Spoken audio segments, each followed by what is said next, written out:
Now, as G7 leaders discuss more sanctions against Russia, the Canadian government now has new powers to seize and sell Russian-owned assets to help pay for Ukraine's reconstruction.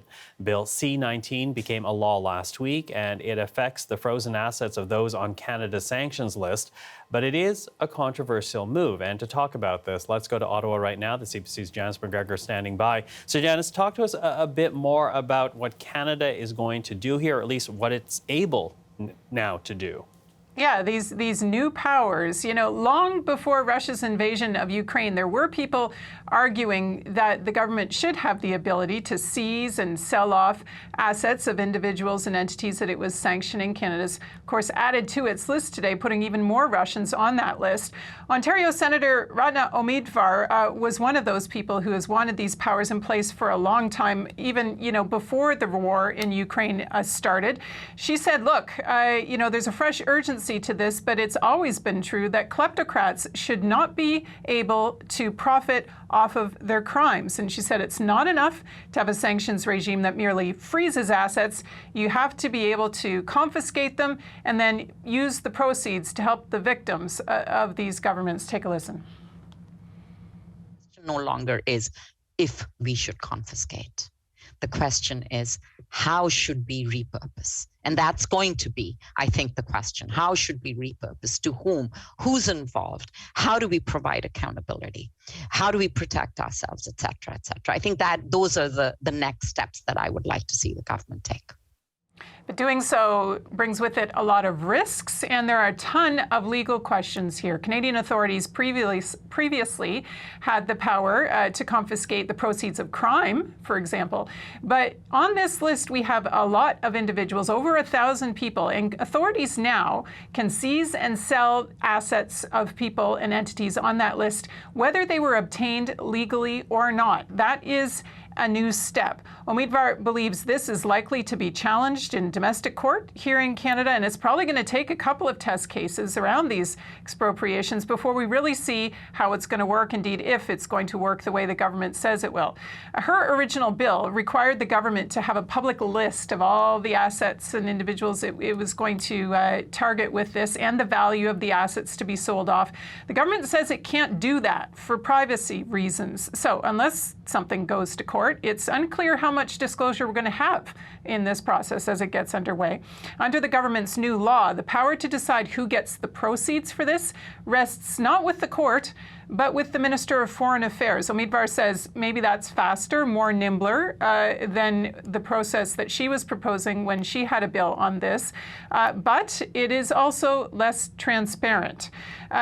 Fellow Senator Peter Beam used to be a senior global affairs official. He was Stephen Harper's Sherpa when the G8 moved to kick Russia out of that group.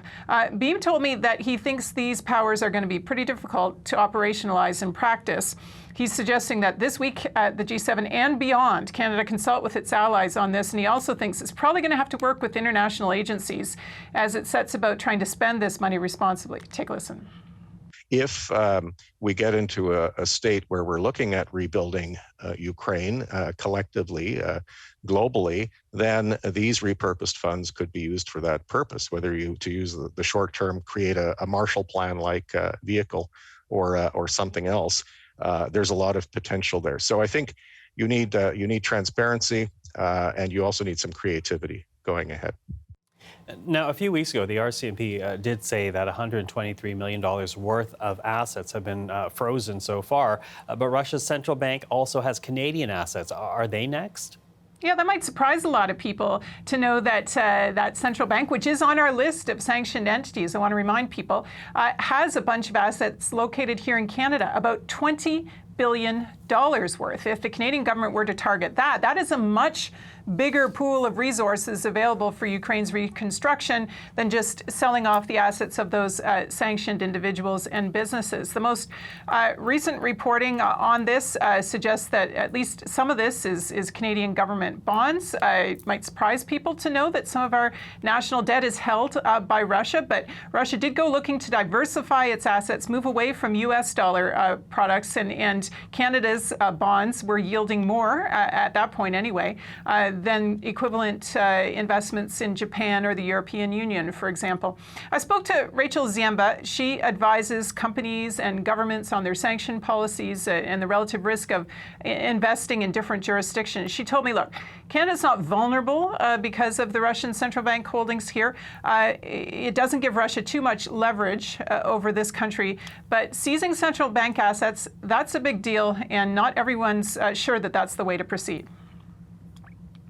That might send a message to other countries that are investing in these markets, whether it's sort of China, that is a very large holder of G10 of currencies and bonds, whether it's countries like India or Brazil or elsewhere.